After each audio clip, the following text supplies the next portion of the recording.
அன்பு வணக்கங்க. நான் நீண்ட நாட்களுக்கு பிறகு ஒரு படம் இயக்கி நடிச்சிருக்கேன். அந்த படத்து பேர் வந்து கவுண்டம்பாளையம். ஸோ இந்த படம் வந்து முழுக்க முழுக்க கோவை பகுதியிலே எடுக்கப்பட்டது. அதனால இந்த கொங்கு மண்டலம், அது மட்டும் இல்லை, குறிப்பாக கோவையினுடைய காவல் தெய்வமாக மதிக்கிற அம்மன் கோணியம்மங்கிட்ட வந்து மனசார வேண்டிக்கிட்டு இந்த படத்தினுடைய ரிலீஸ் தேதியை அறிவிக்கிறேன். வர்ற ஜூலை 15 இந்த படம் ரிலீஸ் ஆகும். ரொம்ப ஒரு நல்ல படம். வணிக ரீதியாக எத்தனையோ படங்கள் ரிலீஸ் ஆனால் கூட இந்த படத்தில் எனக்கு எடுக்கிறப்ப ஒரு பெரிய எனக்கு ஒரு சந்தோஷம் இருக்குது. என்னென்னா, இது ஒரு பெற்றோர்களுக்காக, ஒரு பெண் பிள்ளைகளுக்காக, அதுவும் நாடக காதலை மையப்படுத்தி எடுக்கப்பட்ட இந்த படம் கட்டாயமாக அது மக்களுக்கு ஒரு விழிப்புணர்வு படமாக இருக்கணுங்கிறதுக்காக இந்த படத்தை நான் இன்னைக்கு அம்மன் காலடியில் சமர்ப்பித்து அது உங்களுக்கு சொல்கிறேன். ஜூலை 5ஆம் தேதி இந்த படம் வந்து ரிலீஸ் ஆகும். தமிழகம் எங்கும் ஜூலை 5ஆம் தேதி ரிலீஸ் ஆகும். கட்டாயமாக நீங்கள் இந்த படங்களுக்கு, இதை போன்ற ஒரு நல்ல படங்களுக்கு நீங்கள் பேராதரவு கொடுக்கணும். என்னென்னா, இதில் பெரிய உச்சபட்ச நட்சத்திரங்கள்லாம் பெருசாக இல்லாட்டி கூட ஒரு தாய்மார்களுடைய கண்ணீர் இந்த படத்தில் இருக்குது. ஒரு பெற்றவங்களுடைய கண்ணீர் இந்த படத்தில் இருக்குது. ஒரு படிக்கிற பிள்ளைகளுடைய எதிர்காலம் இந்த படத்தில் இருக்குது. இந்த படத்தில் இதுதான் பெரிய ஸ்டார்னு நான் சொல்லுவேன். அதனால் தயவுசெய்து தமிழக மக்கள் நீங்கள் எல்லாரும் இந்த படத்துக்கு வந்து ஆதரவு கொடுக்கணும். கட்டாயமாக மனமாற வேண்டிக்கிறேன். அதுதான் இன்றைக்கான சிறப்பு நிகழ்ச்சி. என்ன கதைங்க? இது வந்து ஒரு நாடக காதல் கதை. இன்னைக்கு உங்களுக்கு தெரிஞ்ச விஷயம்தான். இன்னைக்கு நீங்கள் தினந்தோறும் பார்க்கலாம். பெண்கள் படிக்க போகிற காலத்துலேயும் சரி, ஒரு பெண் பிள்ளையை இன்னைக்கு வளர்த்து அந்த பெண் பிள்ளையை பள்ளிக்கூடத்துக்கு அனுப்பிச்சு திருப்பி கூப்பிட்றதுங்கிறது பெரிய கஷ்டம் இன்னைக்கு. ஸோ இந்த பெண் பிள்ளைகளை பாதுகாப்புக்கு மையப்படுத்தி பெண் பிள்ளைகளுக்கு நடக்கிற அவலங்களை முன்னிறுத்தி தான் இந்த படம் எடுத்திருக்கோம். இது நாடக காதல், முக்கியமாக நாடக காதலை விழிப்புணர்வு போடுறது. என்ன இப்படி கேட்டீங்க? நாடக காதல்ங்கிறது பணக்கார பிள்ளைங்களை குறி வச்சு தாக்குறது, சரிங்களா? இன்னைக்கு காதலை நீங்க தினந்தோறும் பாக்குறீங்க. நான் நேற்று கூட ஒரு சம்பவம் நடந்தது. போன வாரம் பாருங்க, நெல்லையில ஒரு சம்பவம் நடந்தது. எவ்வளவு ஒரு பெரிய கஷ்டம். ஒரு பெண்ணுங்கிறதுக்கு எல்லாத்துக்குமே ஒரு யாரையும் காதலிக்கிறதுக்கு எந்த பெற்றோரும் எதிரி கிடையாது. ஆனா தன் காதலிக்கிற மகள் வந்து சரியான பாதையை தேர்ந்தெடுக்கிறாளா இல்லையாங்கிறதா எல்லா பெற்றவங்களுடைய கவலையும். ஏன்னா இன்னைக்கு பல இடங்கள்ல நீங்க பார்க்கலாம், வரதட்சணை கொடுமை, தற்கொலை பண்ணிக்கிறது, ஒரு சுயமரியாதை கல்யாணம்ன்ற பேர்ல இப்ப கூட நீங்க நெல்லையில பாத்தீங்கன்னா பாவம் அந்த ஒரு பெண் பிள்ளையை கொண்டு போய் 3 நாள் உள்ள வச்சுக்கிட்டு அவங்க அந்த எல்லாரும் சேர்ந்து சுயமரியாதை திருமணம் பண்றாங்க. இந்த சுயமரியாதை திருமணம் பண்றவங்களுக்கெல்லாம் எனக்கு உண்மையாவே ஒரு மனசு வருத்தம் என்னன்னா, எல்லாரும் சேர்ந்து அந்த மன்றத்தை அடிச்சு உடைச்சு பெரிய கலாட்டா நடந்தது நீங்க எல்லாம் பார்த்துருப்பீங்க. அப்படி கோவத்தோட பெண் வீட்டார் வந்து அடிச்சு உடைக்கும் பொழுது உண்மையாகவும் அங்க யாராவது ஒரு ஆட்கள் இருந்திருந்தா அங்க உயிர் சேதம் நடந்திருக்கும். அவங்க வெறும் இடத்த தான் அடிச்சு உடைச்சாங்க, ஆனா உயிர் சேதம் நடந்திருக்கும். அதே நேரத்துல பிள்ளையை பெற்றவங்க தற்கொலை பண்ணியிருந்தாலும் உயிர் சேதம் தான். ஸோ இந்த மாதிரியான சம்பவங்களுக்கு முதல்ல ஒரு முற்றுப்புள்ளி வைக்கணும். இந்த கருத்தெல்லாம் வலியுறுத்துற படம் தான் நம்ம கவுண்டம்பாளையம். இந்த காதல் திருமணங்கள்ல தான் வந்து சமூக நீதி நிலைநாட்டப்படுகிறது.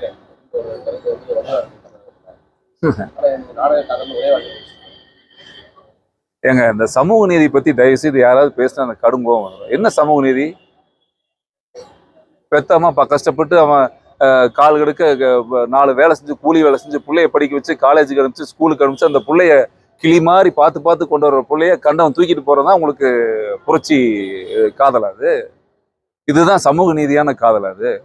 சமூக நீதிங்கிறது என்னது? முதல் சமூக நீதியே தவறு. எப்படி தவறுங்கிறீங்க? ஒரு செல்போன் காணாம போச்சுன்னா கம்ப்ளைண்ட் கொடுக்குறீங்க, கார் காணாம போச்சுன்னா கம்ப்ளைண்ட் கொடுக்குறீங்க, உங்க செருப்பு காணாம போச்சுன்னா ஸ்டேஷன்ல போய் கம்ப்ளைண்ட் கொடுக்குறீங்க. அந்த வழக்கெல்லாம் எடுத்துக்கிறீங்கல்ல. பெத்தவங்க கஷ்டப்பட்டு ஒரு பிள்ளையை பெத்தாங்கன்னா அந்த பிள்ளை காணாம போகுது, அந்த பிள்ளை ஒருத்தர் தூக்கிட்டு போறோன்னா அதுக்கு என்னங்க பாதுகாப்பு? நீங்களாம் ஒரு 4 பேர் போய் கையெழுத்து போட்டா அந்த பிள்ளை கல்யாணம் ஆயிடுமா? அப்ப பெத்தவங்களுடைய நிலை, பெத்தவங்களுடைய வலி, அவங்களுடைய கண்ணீர் என்ன? என்னைக்கு இந்த சமூக நீதின்னு சொல்லி ஏமாத்துறாங்களோ அந்த சமூக நீதி போராளிகள் எல்லாருமே தயவு செஞ்சு தான் குடும்பத்துல ஒரு சுயமரியாதை கல்யாணம் தம் மகளுக்கு பண்ணிட்டு அடுத்தவங்க மகளுக்கு பண்ணா ரொம்ப சிறப்பு. ஏன்னா அடுத்தவங்க கஷ்டத்துடைய குடும்பத்தோட வழி தெரியாது. இங்க எல்லாமே என்னன்னா சாதிய பிரிவினை உருவாக்கணும், மதத்துக்குள்ள பிரிவினை உருவாக்கணும்ன்ற எண்ணத்துலதான் இதெல்லாம் நடக்குதே தவிர மீதி எந்த சமூக நீதி இங்க கிடையாது. பெத்தவங்க இது நிறுத்தப்படணும்னா என்னுடைய உண்மையான ஒரு வேண்டுகோள் என்ன தெரியுங்களா? தயவு செய்து பெத்தவங்க கையெழுத்து இல்லாம திருமணம் நடக்கக்கூடாதுன்னு ரெஜிஸ்டர் ஆஃபீஸ்ல ஒரு சட்டம் கொண்டு வரணும். அப்படி கொண்டு வந்துட்டாங்கன்னா இதை போன்ற நாடக காதல் நடக்கவே நடக்காது, எங்கேயுமே நடக்காது. ஆணவ கொலையும் நடக்காது, அடிதடி நடக்காது, கலாட்டா நடக்காது, சமூக பிரச்சனையும் நடக்காது. இதுதான் அடுத்து. எப்படிங்க? சாதி என்பது அப்படியே பிரிஞ்சு பிரிஞ்சு இருக்கிறதா நல்லது, சமூக நீதின்றது தேவையில்லை அப்படின்றதா? நீங்க இடஒதுக்கீடு இருக்கும்போதே தெரியலையா? இடஒதுக்கீடுக்கு மட்டும் சாதி தேவைப்படுதல் உங்களுக்கு, அப்புறம் என்ன சமூக நீதி பிரச்சனை பத்தி பேசுறீங்க? நான் சாதிங்கிறதே உலகத்துல உயர்ந்த சாதியை பெத்தவங்க தாங்க. நம்ம அம்மா தானங்க உயர்ந்த சாதி. நான் சொல்றது பெத்தவங்க பெத்தவங்கன்னு சொல்றேன். அதுல எந்த சாதியா இருந்தா என்ன, எந்த சாதியா இருந்தா என்னங்க? அது எப்படி நீங்க சமூக நீதினு ஒத்த வரையில சொல்லிட்டு போயிட்டீங்க? அந்த சமூக நீதி வந்து பெத்தவங்களுக்கும் சேருமா இல்லையா? ஒரு பிள்ளையை தூக்கிட்டு போய் நீங்க கடத்தி வைக்கிறீங்க. ஏன் அவங்க அம்மா அப்பாட்ட ஒரு பேச்சுவார்த்தை பண்ணி சேர்த்து வைக்கலாமே? நீங்க குடும்பத்தோட சேர்த்து வைக்கலாமே? ஏன் அவங்களை எதிர்த்து தான் நீங்க திருட்டுத்தனமா கல்யாணம் பண்ணணுங்கிறதுக்காகவே ஒரு குரூப் அங்கங்க ஆபீஸ் போட்டுட்டு கட்ட பஞ்சாயத்து பண்ணிட்டு இருக்கிறீங்க? அதுக்கு என்ன இது சமூக நீதி? அது பெத்த உங்களையெல்லாம் ஒரு அம்மா தானப்பா பெத்தா? இல்ல வானத்துல இருந்து நேரம் கூச்சு வந்தீங்கன்னா என்ன? அதுதாங்க, அதுதான். ஸோ இந்த மாதிரியான விழிப்புணர்வு வரணுங்க. அடுத்த நாளைய சமுதாயம் பாதுகாக்கப்படணும். ஸோ இதெல்லாம் பண்றதுக்கு தான் இந்த மாதிரி படங்கள் நான் எடுத்திருக்கிறேன். இந்த படம் கண்டிப்பா உங்களுக்கு எல்லாம் பிடிக்கும். அது காதல் திருமணத்துக்கு எதிர்ப்பு ஜாதி பேர் கொண்ட படத்தை வந்து வச்சிருக்கீங்க. அப்படிங்கும்போது ரஞ்சித் வந்து ஜாதிய ஆதிக்கத்தை ஊக்குவிக்கிறார் அப்படின்னு பாருங்க, நானும் இப்ப சமூக வலைத்தளங்கள்ல நிறைய பார்த்துக்கிட்டே வரேன். நான் வந்து ஒரு 100 படத்துக்கு மேல நடிச்சிருக்கேன். தமிழ்நாடு மக்களுக்கு எல்லாம் தெரியும். நான் எத்தனையோ வேஷங்கள் பண்ணியிருக்கேன். நான் ஒரு பெரிய என்ன வந்து இப்ப என்ன சமீப காலமா இப்ப என்ன ஒரு விஷயம் நடக்குதுன்னா, கவுண்டம்பாளையம்னு ஒரு பேர் வச்சுட்டேன். அது ஒரு பெரிய பிரச்சனை உங்களுக்கு எல்லாம் இல்லையா? கவுண்டம்பாளையங்கிறது அது சாதி பேரா? கவுண்டம்பாளையங்கிறது இங்க இருக்கிற ஒரு சட்டமன்ற தொகுதி. இங்க ஒரு 100 ஊர் இருக்கு. கவுண்டம்பாளையம்னு கொங்கு பகுதியில வாழ்றவங்க தெரியும், கவுண்டம்பாளையம் ஒரு ஊர்னு தெரியும். ஸோ அதே நேரத்துல என்னை போன்ற ஆட்களை நாடக காதல்னு நான் சொல்லும் பொழுது மட்டும் என்ன சாதி வெறின்னா பாக்குறீங்க. நாடக காதல்னு சொல்லும் போது ஓ இவன் சாதி வெறிய, ஒரு சாதி வெறிக்காக படம் எடுக்கிறான் அப்படின்னு. நான் என்ன சொல்றேன், இந்த நாடக காதல் வந்து ஒரு சாதிக்கு நடக்கிறது இல்லை, உலகம் முழுக்க எல்லா சாதிக்கும் உருவாகுது, எல்லா மக்களுக்கும் உருவாகுது. பெத்தவங்களுடைய கண்ணீரை பத்தி தான் நான் நாடக காதல்னு சொல்றேன். பெத்தவங்களை எதிர்த்து பெத்தவங்களுக்கு பிடிக்காம தூக்கிட்டு போறதுதான் தவறான செயல்னு சொல்ல வரோம். அப்படிப்பட்ட என்ன நீங்க திரும்பவும் ஒரு நாடக காதலை எதுக்குறதால என்ன ஒரு சாதி வெறியன்னு சொன்னீங்கன்னா கையெடுத்து கும்பிட்றேன். ஆமா நான் சாதி வெறியன் தான் சொல்லிக்கலாம், தப்பு கிடையாது. அது பெத்தவங்களுக்கு தெரியும், பேரண்ட்ஸுக்கு தெரியும். அதுதான். அடுத்து சொல்லுங்க. படத்துல வந்து ஏற்கனவே ட்ரெய்லர்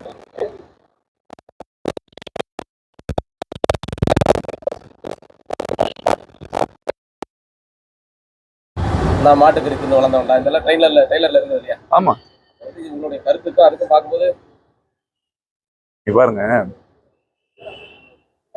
முதல்ல ஒண்ணு தெரிஞ்சுக்கங்க. நம்ம மாடுங்கிறது என்ன? நம்ம வயக்காட்டுல எங்க அப்பாவோ தாத்தாவோ இல்ல ஊர் பக்கத்துலயோ விவசாயிகள் ஏர் உழுகும் போது காளைகள் கூட ஏர் கலப்பையா கால் கெடுக்க காளைகளும் சேர்ந்து உழைச்சதுனால நம்ம காளைய நம்ம அப்பான்னு நினைக்கிறோம். அதே போல குழந்தைகளுக்கும் சரி இதுக்கும் சரி, பால் கொடுக்கறதுனால பசுமாட்டை நாம ஒரு மாற்று தாயாக அம்மான்னு நினைக்கிறோம். அதனால நம்ம எல்லாரும் கையெடுத்து வணங்குறோம் இல்லையா? அதுக்காக தான் தமிழக அரசு தமிழர் பண்பாடுன்னு கருதி உழவர் திருநாள்னு வச்சிருக்காங்களா இல்லையா? மாட்டு பொங்கல்னு வச்சிருக்காங்களா இல்லையா? வருஷத்துக்கு ஒரு முறை மாட்டு பொங்கலுக்காக விடுமுறை இருக்கா இல்லையா? உழவர் திருநாள் இருக்கா இல்லையா? அப்ப தமிழக அரசே கொண்டாடுது. எதனால? இது தமிழர் பண்பாடுங்கிறதுனால இல்லைங்களா? எங்கேயாவது பன்னி பொங்கல் இருக்குதா? எங்கேயாவது நாய் பொங்கல் இருக்குதா? எங்கேயாவது நரி பொங்கல் கொண்டாடுறாங்களா? எங்கேயாவது காக்கா பொங்கல் வைக்கிறாங்களா? மாட்டு பொங்கல் தானே வைக்கிறான். அதுக்கு தான் அரசாங்கம் விடுமுறை விடுது. அப்ப அதை நாம வணங்குறோம். ஒருத்தன் சடலமா பாக்குறான், வணங்குறான். ஒருத்தன் அதை சடலமா பாக்குறான். அவனுக்கு உள்ள கருத்து வேற்றுமை தான் இந்த படத்துல வச்சிருக்கிற ஒரு கேரக்டர் டெஃபினேஷன். அதுக்காக நீங்க மாட்டுக்கறி வச்சிருக்கிறீங்கன்னா திங்கிறவனுக்கே கோவம் வரல. உங்களுக்கு என்ன பிரச்சனை இப்ப அதுல? அதுலேயே குறிப்பா ஒரு கட்சியினுடைய தலைவரை வந்து விமர்சிக்கிற மாதிரி ஒரு வசனம் வச்சிருக்கிறது, அதை ஒரு ட்ரெய்லர்ல மென்ஷன் பண்ணி கொடுத்துருக்கிறது. இதெல்லாம் வந்து இங்க ஒட்டுமொத்தமா இந்த சமூக நீதி இந்த கட்சியினருக்கெல்லாம் எதிராக செயல்படுறது, ஒரு ஆதிக்கத்தாரியினருக்கு ஆதரவா செயல்படுறது. இப்ப நான் திரும்ப சொல்றேன், நீங்க கேக்குறீங்க ஒரு கட்சியினுடைய தலைவரை பாதிக்குது, ஒரு கட்சியை பாதிக்குதுன்னு சொல்றீங்க. நான் திரும்ப சொல்றேன், அப்ப அந்த கட்சியினுடைய தலைவர் கட்ட பஞ்சாயத்து பண்ணாரா? அப்ப அந்த கட்சியினுடைய தலைவர் பிள்ளைகளை தூக்கிட்டு வரதான் வேலையை வச்சிருக்கிறாரா? அப்ப அந்த கட்ட பஞ்சாயத்து பண்றது, பிள்ளைகளை தூக்கிட்டு வர்றது, வசதியான பெண்களை டார்கெட் பண்ணி தூக்குறது, இதுக்கு பேர் தான் இன ஒழிப்பு. அதுக்கு போர்வையாக ஒரு கட்சி நடத்துறாங்களா? அப்படியா? சொல்லுங்க, எனக்கே தெரியல. சமூக நீதிங்கிறது என்னது? அடுத்த குடும்பத்தை கெடுக்கிறது சமூக நீதியா? அன்பு தானுங்க சமூக நீதி. எப்படி இணைந்து வாழுவீங்க? ஒரு குடும்பத்தை அழிக்கிறதுல யாரும் இணைந்து வாழவே முடியாது. இப்ப நான் இந்த படத்துல இந்த கருத்துக்கள்லாம் சொல்லும்போது சடார் உங்களுக்கு ஒரு கேள்வி வருது இல்ல, நீங்க ஒரு தலைவரை சொல்றீங்களா, ஒரு கட்சியை சொல்றீங்களா, ஒரு கேள்வி வருது இல்ல உங்களுக்கு. அப்படியெல்லாம் தயவு செய்து கேள்வியே கேட்காதீங்க. நீங்க பெற்றவங்களை பத்தி மட்டும் யோசிங்க. அப்படி யாருக்காவது அந்த கோபம் வந்ததுன்னா அவன் அந்த தப்பை செய்யறான்னு அர்த்தம். நீங்க கேட்குற மாதிரி அந்த கட்சி தலைவருக்கோ இல்ல இந்த கட்சிக்கோ நான் எடுக்கிற படத்தை பார்த்து, இந்த நாடக காதல் படத்தை பார்த்து என்னை யாருக்காவது பிடிக்கல அப்படின்னா, பிடிக்காதவங்க எல்லாம் நீங்க அந்த தவறை செய்யறீங்கன்னு அர்த்தம். ஆனா பெத்தவங்களுக்கு கட்டாயமா அந்த படம் பிடிக்கிறது என்னுடைய வாதம். பெரியவர்கள் ஏதாவது அரசியல் கட்சி இல்ல சார், அப்படி இல்லை. ஆரம்பிச்சா நல்லா இருக்கும்னா தெரியலைங்க, எனக்கு தெரியல சாமி. நான் அப்படியெல்லாம் ஒன்றும் யோசிக்கல. பட் அரசியல் இல்லாத வாழ்க்கை இல்லை. நான் அடிக்கடி சொல்றதுதான், நல்லவங்க எல்லாம் அரசியலுக்கு வர ஆசைப்படலைன்னா பூரா திருடணும். சாராய விற்கிறவன் பாருங்க, கள்ளச்சாராயம் வித்த மாதிரி பூரா திருடணும் உள்ள சேர பிடிச்சி உட்காந்துருவான். நல்லவங்க எல்லாம் தயவு செய்து அரசியலுக்கு வாங்க, எல்லாரும் வரணும்னு வேண்டுறவன். நான் ஒரு சிறந்த வாக்காளன், நல்ல அரசியல் வரணும்னு எதிர்காலத்துல நோக்கிற ஆள் நான். அதனால எதிர்காலத்தை பத்தி எனக்கு இப்ப சொல்ல தெரியல. பாப்பா எல்லாம் இறைவனுடைய ஆணை சார். படத்துல இருக்கிற சொன்னீங்க இல்லையா, எல்லாமே திருடுங்க, இருக்கிற சட்டமன்ற உறுப்பு எல்லாமே திருடுங்க. ஏங்க நான் ஒண்ணு கேட்கிறேன் உங்களை, எல்லா இது வரைக்கும் ஆட்சி அடைஞ்சீங்க, 50 ஆண்டு கால ஆட்சியை நீங்க பார்த்துருப்பீங்க. தமிழ்நாட்டுல 10 லட்சம் கோடிக்கு மேல கடன்ல போயிடுச்சு. அப்ப சிறந்த ஆட்சி நடக்குதுன்னு நீங்க நினைக்கிறீங்களா? இங்க இருக்கிற ஒரு எம்எல்ஏக்கும் ஒரு எம்பிக்கும் பழைய பிளாஷ்பேக் எடுங்க. நீங்க கஷ்டப்பட்டு வேலைக்கு போறீங்க, மாசம் 20,000 50,000 சம்பளம் வாங்குறீங்க. உங்க வருமானம் கம்மி. உங்களால ஒரு டியூ கட்டி சொந்த வீடு கூட வாங்க முடியாது. ஒரு பைக்குக்கு டியூ கட்டுறது கூட கஷ்டம். மாசம் 1ஆம் தேதி ஏன்னா பக்குன்னு இருக்கு. எனக்கு கார் டியூ கட்டுறதும் கஷ்டமா இருக்கு. எல்லாரும் அப்படிதானே வாழ்க்கையில கஷ்டப்பட்டு தானே வாழ்றோம். ஆனா ஒரு எம்எல்ஏ ஒரு எம்பி பாருங்க, ஒரு தொகுதிக்கு 60 கோடி எம்எல்ஏக்கு செலவு பண்ணுதுன்னா அந்த பணம் எங்க இருந்துங்க வருது? ஒரு எம்பி ஒரு தொகுதிக்கு 100 கோடி செலவு பண்ணா தான் ஜெயிப்பானா, அந்த பணம் எங்க இருந்து வருது?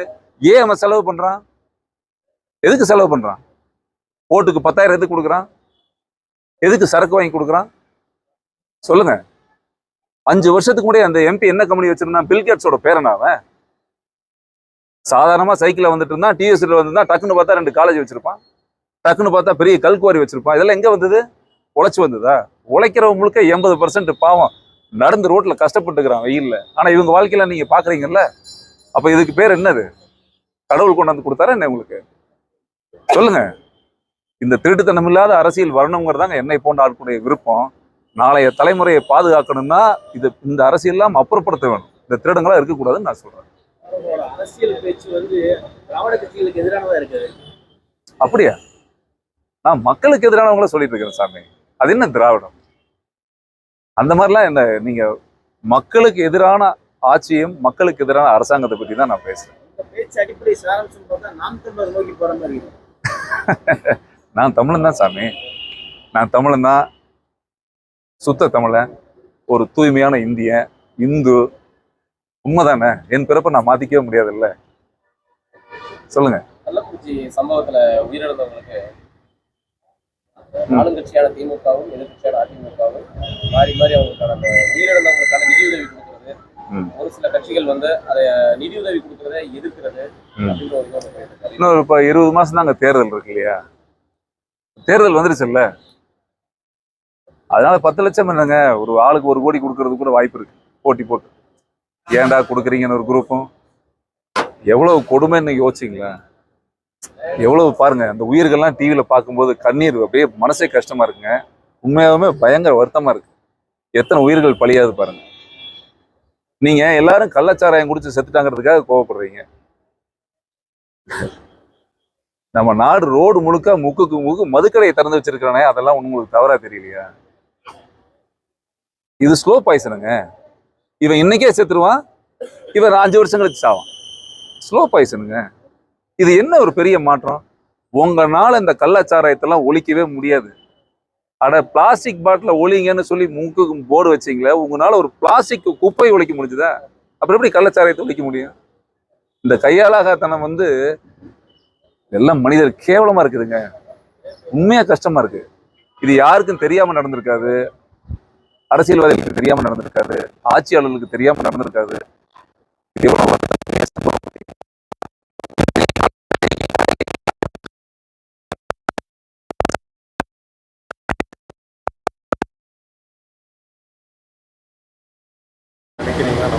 எப்படி சாமி? எப்படி சாமி? சினிமால ஒரு கருத்தை வந்து நீங்க எடுத்து சொல்லிடுறீங்க. அது குறைந்த பட்ஜெட்டா இருக்கலாம், பெரிய பட்ஜெட்டா இருக்கலாம். ஆட்சி முறைங்கிறது சமூகத்துல வந்து ஒரு மாற்றத்தை உடனே நீங்க கொண்டு வரலாம் நம்புறீங்களா? அதுக்கான சாத்தியக்கூறு இருக்கா? நீங்க நினைச்சா முடியுங்க. இது என்ன சிகரெட் குடிக்கிறவங்க அட்வைஸ் பண்ணுவாங்க தெரியுமில்ல, கொஞ்சம் கொஞ்சமா விட்டுருவேன். லைட்டை விட்டீங்கன்னா பிரச்சனை ஆயிடும். கொஞ்சம் கொஞ்சமா ட்ரிங்க் கொஞ்சம் கொஞ்சமா குறைச்சிக்குவேன். விடுனா விட்டுரு, விடுனா விடு. என்ன சாமி இது இருக்கு? அதுக்கு தானே தங்கம் ஓட்டு. என்னுடைய இயலாமையை காப்பாத்துறதுக்கு தானே ஆபத் பாண்டவர்கள். என்னுடைய கதாநாயகர்களே ஆட்சியாளர்கள் தானே. என்னை காப்பாத்துற அப்பா அம்மாவை அவங்க தானேம்மா. அந்த வேலையை செய்வதற்கு தான் அவங்க. நீங்க அதை முடியலன்னா இறங்கி வீட்டுக்கு போயிடலாமே. அது எப்படி அது? அதை செய்யணுமே, அது மாத்தி தானே ஆகணும். நீங்க ஒரு ஹோட்டலுக்கு போய் 2 இட்லி கொடுங்க தானே கேட்குறீங்க, ஒரு 1/4 பாட்டில் விஷம் கொடுன்னா கேட்குறீங்க. உங்களுக்கு தெரியாதா விஷம் எது இட்லி எதுன்னு தெரியாதா? அதனால ஆட்சியாளர்களுக்கும் தெரியும் சாமி. ரோடு போட்டா கொல்ல, பள்ளிக்கூடம் கட்டினா கொல்ல, தண்ணியில கொல்ல, சாராயத்துல கொல்ல, சிகரெட்ல கொல்ல, கொல்ல முடிஞ்ச வரைக்கும் எப்படி சம்பாதிக்கும் தான் சாமி நடக்குது. அந்த மாற்றங்கள் வரணும் தானே நான் சொல்றேன். அதுல இருந்து ஆட்சி மாற்றத்துக்கே முடியாது அப்படின்னா அதை நீங்க ஒண்ணுமே பண்ண முடியாது. இல்லை நீ வரக்கூடிய படங்கள் வந்து இந்த மாதிரி அரசியல் எதிர்த்தான கருத்துக்கள், ஆட்சி மாற்றத்துக்கான மாதிரி முன்னெடுப்பாரு. கண்டிப்பா நம்ம ஒரு படம் எடுக்கிறோம், நம்ம பொழுதுபோக்குறதுக்கு சினிமா வர்றதுங்கிறது ஒரு கான்செப்ட் இருக்கு. இருந்தாலும் நம்மளால முடிந்த வரைக்கும் ஏதாவது ஒரு கருத்துக்களை ஏதாவது ஒரு ரூபத்துல ஒரு நல்ல விஷயங்களை மக்கள் மனசுக்கு கொண்டு போய் சேர்க்கறது நம்முடைய கடமை இல்லையா? அது கட்டாயம் அதை செய்யணும்னு நான் விரும்புறேன் சாமி. அது என் மனசுக்கு அதான் நினைக்கிறேன் நான். நெருக்கடி வந்து வந்து முன்னணி நடிகர்கள் பல பேர் வந்து அவங்க படத்துக்கு இடையூறா பண்ணியிருக்காங்க. நீங்க இந்த மாதிரி பேசும்போது ஒரு நெருக்கடி வந்தா ஏங்க இப்ப நான் எடுக்கிற இந்த கவுண்டம்பாளையம் படத்துக்கும் இந்த ஜூலை 5ஆம் தேதி வர்ற இந்த கவுண்டம்பாளையம் படத்துக்கும் பல நெருக்கடி, பல தடைகள் இருக்குதானே செய்யும். இருக்குதானே சாமி செய்யும். என்ன பண்ணிடுவான்? இது பாருங்க, ஒரு முறை வாழ்க்கை சாமி. தப்பு செய்யறவனுக்கு, கெட்டது பண்றவனுக்கே இவ்வளவு தில்லு தைரியம் இருந்தா நல்லதா நினைக்கிற எனக்கு அதை விட கொஞ்சம் அதிகமாக தான் இருக்கும். ஸோ அது நமக்கு எதுக்கு பயந்துக்கணும்? நம்ம நேர்மை தான் நம்மளுடைய ஆயுதம். மக்களை நம்பி போறோம், நல்லது செய்வோம், நல்லதே நடக்குன்னு நம்புறேன். நான் எதுக்கும் பயப்பட மாட்டேன் சார். தமிழகத்தில் இருக்கிற எல்லா கட்சியும் ஊழல் கட்சி, எல்லா கட்சி தான் நல்ல கட்சி. அமையணுங்க, ஒரு கட்சி அமையும். கண்டிப்பா எதிர்காலத்துல பெரிய மாற்றங்கள் வரும் சாமி. அப்படியெல்லாம் பேர் வைக்கல சாமி. நாளைக்கு நீங்க கூட ஒரு கட்சி ஆரம்பிச்சு உங்களுக்கு ஒரு கோவம் வரும் இல்லையா? என்னடா இந்த சமுதாயம் இப்படி இருக்குன்னு கட்டாயமா ஒரு கோவம் வரும்ல உங்களுக்கு. உங்களை மாதிரி ஒரு நடிகர் வந்து இப்ப ஒரு கட்சி ஆரம்பிக்கிறாரு. சரிங்க, உங்களை மாதிரி அவருக்கு கோவம் நினைக்கிறீங்களா? இல்ல எப்படி விஜய்ங்கிற மாதிரி அவர் ஒரு கட்சி ஆரம்பிக்கிறாரு? தெரியல சாமி. எல்லாரும் நல்லது செய்யறது தான் வராங்க, நல்லது செய்யறதுன்னு தான் சொல்றாங்க. ஆனா இது வரைக்கும் நடந்த பாடு இல்லை. அப்படி யாராவது நல்லது செய்ய வந்தாலும் விடவும் மாட்டாங்க. விட்டுருவாங்களா சார்? இது வந்து ஒரு வருஷத்துக்கு பெரிய மாஃபியா சார். ஒரு வருஷத்துக்கு நிறைய லட்சம் கோடிகள் எடுக்கக்கூடிய மிக அற்புதமான இடம். உங்களுடைய மக்களுடைய வரிப்பணம் கஷ்டப்பட்டு எல்லாம் நீங்க கட்ட உங்க வரிப்பணத்தை நான் உட்காந்து அழகா அப்படியே அல்வா கேக் மாதிரி எடுத்து சாப்பிட்ற ஒரு தொழில் இது. இன்னைக்கு அது தொழிலா பாக்குறாங்க. இது ஒரு சேவையா இல்லை, மக்களுக்கான பிளாட்ஃபார்மா இல்லை. இது அவங்கள பொறுத்த வரைக்கும் பிஸ்னஸ். ஆகவே இந்த வியாபாரத்துக்கு காம்படிஷன் அதிகமா இருக்கும். நிறைய கடைகள் உற்பத்தி ஆயிருச்சு. இன்னும் அரசியல் கடைகள் நிறைய வந்துகிட்டே தான் இருக்கும் சார். இந்த படம் ஒரு 200 திரையரங்குல திரையிடலாம். தமிழகத்துல பூரண மதுவிலக்கு கொண்டு வரணும், அதே நேரத்துல மதுவிலக்கு கொண்டு வரணும், அதே நேரத்துல கள்ளுக்கடைகளையும் திறக்க வேண்டும்னு சொல்லி அந்த கருத்தை வர ஏங்க ஆண்டாண்டு காலமாக நீங்க இது வரைக்கும் வந்த ஆட்சியாளர்கள் எல்லாருமே எந்த லேடிஸ்க்காவது தான் கணவன் குடிச்சிட்டு வந்து படுத்தா பிடிக்குமா? எந்த பெண்களுக்காவது தன் மகன் குடிச்சிட்டு ரோட்ல கிடந்தாவோ, லிவர் போயிட்டாவோ, கிட்னி, இன்னைக்கு ஹாஸ்பிட்டல்ல பாருங்க எத்தனை பேஷண்ட் மதுவால எவ்வளவு சுகர் பாடியில எவ்வளவு கஸ்டமர், அதெல்லாம் யாருக்காவது பிடிக்குமா சொல்லுங்க? ஆனா ஒரு வருஷமும் நீங்க ஓட்டு கேட்க வரும் பொழுது படிப்படியாக குறைத்து விடுவோம்னு சொல்லித்தான் ஆட்சிக்குள்ள வர்றாங்க. ஆனா இன்னும் குறைஞ்ச மாதிரி தெரியல. அது உற்பத்தி அதிகமாயிட்டு தான் இருக்கு. ஸோ ஆண்டாண்டு காலமாக நம்ம எதுக்காக இங்க போராடிட்டு இருக்கிறோம்? இது வரைக்கும் எத்தனை விவசாயிகள், நல்லா யோசிச்சு பாருங்க, எத்தனை விவசாயி இப்ப கள்ளக்குறிச்சியில செத்து போனதுக்கு 10 லட்சம் கொடுக்குறோம். நம்ம எத்தனையோ விவசாயி தற்கொலை பண்ணிக்கிறான். பால் விலை இல்லை, கரும்பு விலை ஏறல, அரிசி விலை இல்லை, கொள்முதல் இல்லைன்னு எத்தனையோ விவசாயி பாவம் வறுமையில செத்து போயிருக்கிறாங்க. இதுல ஒரு பங்காவது அவங்களுக்கு அந்த காசை கொடுத்து வச்சிருந்துருக்கலாம். அந்த மாதிரி எந்த விவசாயிக்காவது நீங்க கொடுக்குற 10 லட்சத்துல பிரிச்சு கொடுத்துருக்க முடியுமா? அவனால எவ்வளவு பேர் செத்து போயிட்டாங்க. ஒரு விவசாயிக்கு நீங்க செய்யற நன்றி கடனா இருந்தா இன்னைக்கு ஏன் இவன் போய் கள்ள சாராயத்தை விற்கிறான்? எதுக்காக அவன் குடிக்கிறான்? கடையில போனா 1000 ரூபாய்க்கு வாங்கி குடிக்கணும், இங்க போனா 5 ரூபாய்க்கு கிடைக்கும். அவன் எளியவன், ஏழ்மை, கையில காசு இல்லை. அப்ப எளியவன் போய் அங்க அந்த 5 ரூபாய்க்கு வாங்கி குடிக்கணும். இதை நீங்க முற்றிலும் ஒழிக்கணும்னா நீங்க தயவு செய்து கள்ளுக்கடையை தரங்க. கள்ளுக்கடையை தரங்க. ஏன் கள்ளுக்கடை திறக்க மாட்டேங்கிறீங்க? எத்தனை ஆண்டு காலமாக விவசாயிகள் வருஷம் கோரிக்கை வைக்கிறாங்க, கள்ளுக்கடையை தரங்க, கள்ளுக்கடையை தரங்க, கள்ளுக்கடையை தரங்கன்னு. ஏன் இந்த கவர்மெண்ட் அதை ஏத்துக்கிறதே இல்லை தெரியுங்களா? அதுல இவங்களுக்கு வருமானம் இல்லை. அந்த வருமானம் எல்லாம் விவசாயிக்கு போயிடுது. விவசாயி நல்லா இருந்துருவான் பாருங்க, மக்கள் உடம்பு நல்லா இருந்துரும் பாருங்க. ஏன்னா கல்லுல நல்ல சத்துக்கள்லாம் இருக்குன்னு சொல்றாங்களே. அப்போ கல்லு நல்ல விஷயமா வச்ச உடம்புக்கு, யாரும் சாகவே மாட்டானே. அப்ப என்ன பண்ணலாம்? எவ்வளவு அருமையான ஒரு கவலை பாருங்க உங்களுக்கு. அப்ப இவங்க என்ன பண்ணணும்? அதெல்லாம் நான் அலோவ் பண்ண மாட்டேன். நீ பிச்சைக்காரனாவே விவசாயி பிச்சைக்காரனாவே நடுத்தருவில் செத்துப்போ, நமக்கு தேவை குடிக்கணும். ஏன்னா இவங்களுக்கு மதுவை வைத்துத்தான் வியாபாரம். தமிழ்நாட்டினுடைய வளர்ச்சி கேவலமா இருக்குது. நம்ம எல்லாம் எல்லாரும் இந்த குடிக்கிற சரக்குல வர்ற வருமானத்தை வச்சுதான் நம்ம தமிழ்நாடு ரன் ஆயிட்டு இருக்குது. இதுதான் தொழில் வளர்ச்சி நம்ம தமிழ்நாட்டில் இருக்கிறதுனால இவங்க ஒத்துக்க மாட்டாங்க. ஆனால் தயவு செய்து சொல்றேன், மக்களே, தயவு செய்து இந்த மாதிரியான மதுக்கடைகள் வருஷம் சொல்லிட்டே இருக்கிறாங்க, நீங்களும் வாக்களிக்கிறீங்க. ஆனா சிந்திச்சு செயல்படுங்க. இதுதான். பூரண மதுவிலக்கு வேணும் அப்படிங்கும்போது கல்லும் வந்து போதை தானே? சரி, நல்லது இருந்தாலும் கல்லும் போதை தானே? அது குடிச்சா வந்து பெண்கள் ஏத்துக்குவாங்க? ஏன் இதே கேள்வி நீங்க டாஸ்மார்க்ல கேட்கல? இல்ல, பூரண மதுவிலக்கு வேணும். ஏங்க கல்லு மதுக்கடைகளை போனோம்னா நீங்க ஏங்க ஏத்துக்குவாங்க? ஏன் ஏத்துக்க மாட்டாங்க? இப்ப கல்லுல என்ன பிரச்சனை இருக்கு உங்களுக்கு? அந்த காலத்துல கல்லு குடிக்கலையா? இப்ப கல் என்ன விஷமா? ஏன் நிறுத்தி வச்சீங்க? அது உங்களுக்கு வருமானம் இல்ல. அதுல உங்களுக்கு ஒரு 100 ரூபாய் கிடைச்சிருந்தா நீங்க உடனே போட்டிருப்பீங்களா கல்லு கடையை? சம்பாதிக்க முடியாது உங்களால, அவ்வளவுதானே. கல்லு குடிச்சா பெண்கள் ஏத்துக்குவாங்க. கல்லு குடிச்சா ஏங்க, அப்ப நீங்க இப்ப டாஸ்மார்க் ஒத்துக்கிறீங்க? டாஸ்மார்க் ஒத்துக்கிறீங்களா? சரி, ஆமாங்க, விவசாயம் இருப்பாங்கல்ல, இது கோரிக்கையா இல்லையா? சொல்லுங்க, கோரிக்கை தானே.